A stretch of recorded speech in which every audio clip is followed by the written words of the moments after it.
The Brahma Gayatri mantra enhances the power of spirituality and gives rise to lead our life happily and efficiently.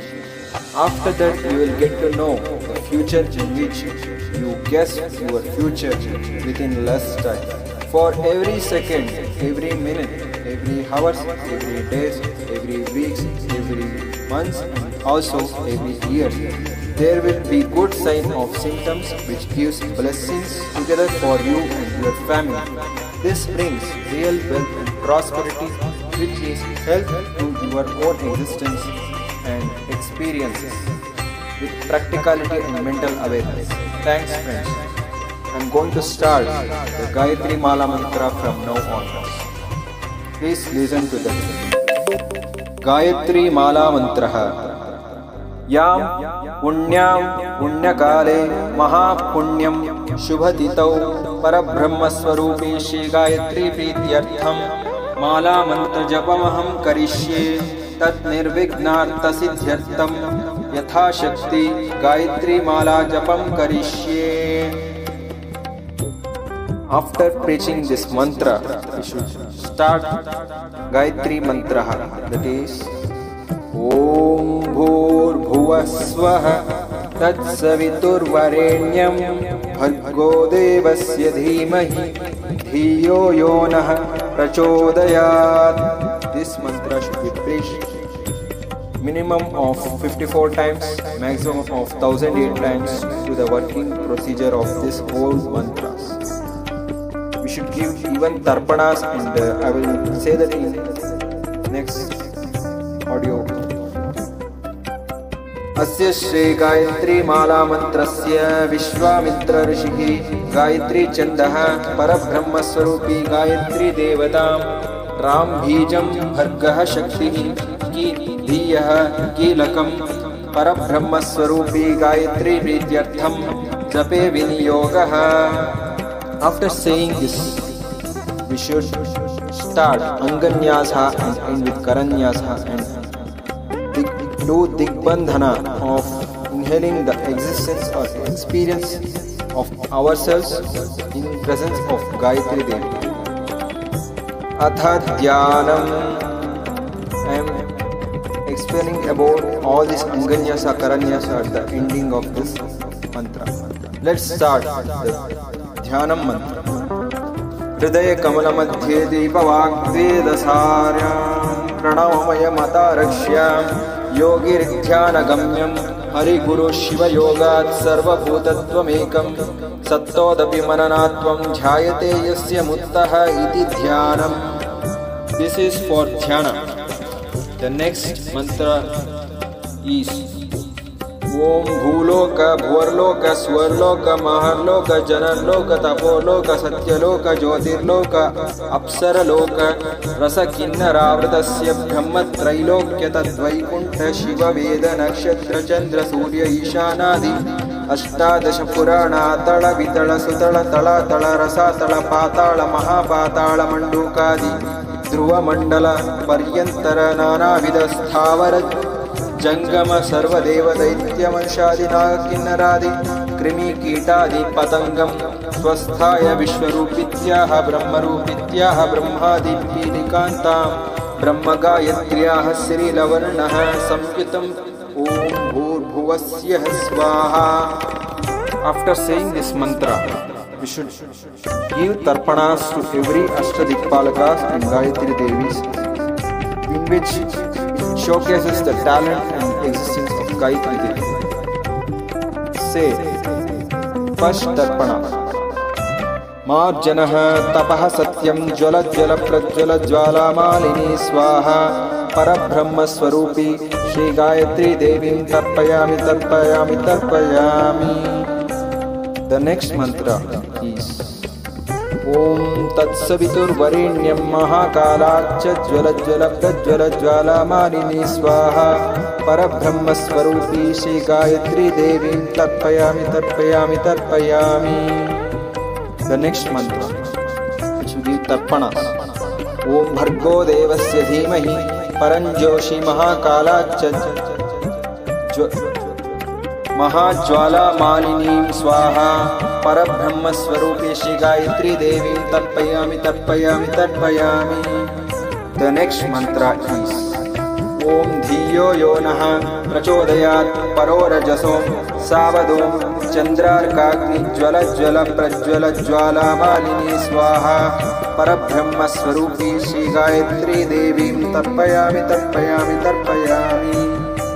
After this, the fifth tarpana mantra is Om Am Apo Jyotirasomritam Brahma Bhurvavasvarom सर्वतेजो ज्वल ज्वल प्रज्वल ज्वालामालिनी स्वाहा.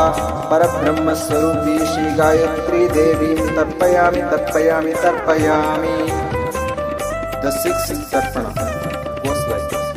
Om Kem Tam Tvam Tvam Shri Ram Tvam Lam Jam Anantakoti Tejo ज्वल ज्वल प्रज्वल ज्वालामालिनी स्वाहा. परब्रह्मस्वरूपी श्री गायत्री देवी तर्पयामि तर्पयामि तर्पयामि. Next tarpana is seventh tarpana. That is Om Shri Im Im Om Am Am Alaham Hem Dhem Sara Sara Yam Ram Lam Vam Sham Sham Sam Daya Hari Madhaya Madhaya Maraya Maraya Prajwala Jwala Jwala Mama Samastat Shatru He Praveshaya Praveshaya Aveshaya Aveshaya Akarshya Akarshya Uchchataya Uchchataya Chata Chata Stambhaya Stambhaya Hana Hana Daha Daha Pacha Pacha Gayatri Brahmas Dhiraha Mam Raksha Raksha Mama सर्वशत्रुनाशय नाशय महापापाननाशय नाशय. सप्त कोटि महामंत्र प्रयोगान् भक्षय भक्षय. ज्वल ज्वल प्रज्वल ज्वालामालिनी स्वाहा. परब्रह्मस्वरूपी श्री गायत्री देवी तर्पयामि तर्पयामि तर्पयामि. The next one, गायत्री ब्रह्मास्त्रं तर्पयामि तर्पयामि तर्पयामि. The next ओम नमो भगवते ब्रह्मदंडास्त्राय फट् स्वाहा. ओम वेदात्मनाय विद्महे हिरण्यगर्भाय धीमहि तन्नो ब्रह्म प्रचोदयात्. ओम ज्वल ज्वल प्रज्वल ज्वालामालिनी स्वाहा. ब्रह्मदंडास्त्रेण मम शत्रुन्नाशय नाशय फट् स्वाहा. ओम ब्रह्मदंडास्त्रं तर्पयामि तर्पयामि तर्पयामि. The next one, ओम नमो भगवते ब्रह्मशीर्षास्त्राय फट् स्वाहा. ज्वल ज्वल प्रज्वल ज्वालामालिनी स्वाहा. ब्रह्मशेषास्त्रेण मम शत्रुन्नाशय नाशय फट् स्वाहा. ओम ब्रह्मशेषास्त्रं तर्पयामि तर्पयामि तर्पयामि. The next one, ओम नमो भगवते आग्नेयास्त्राय फट् स्वाहा. ओम रर रर ह्रीं ओम जातवेदसे सुनवाम सोममराति यतो नितिहादिवेदाः. ननः वर्षदति दुर्गाणि विश्वानावेव सिन्धुं दुरिताद्रग्निः.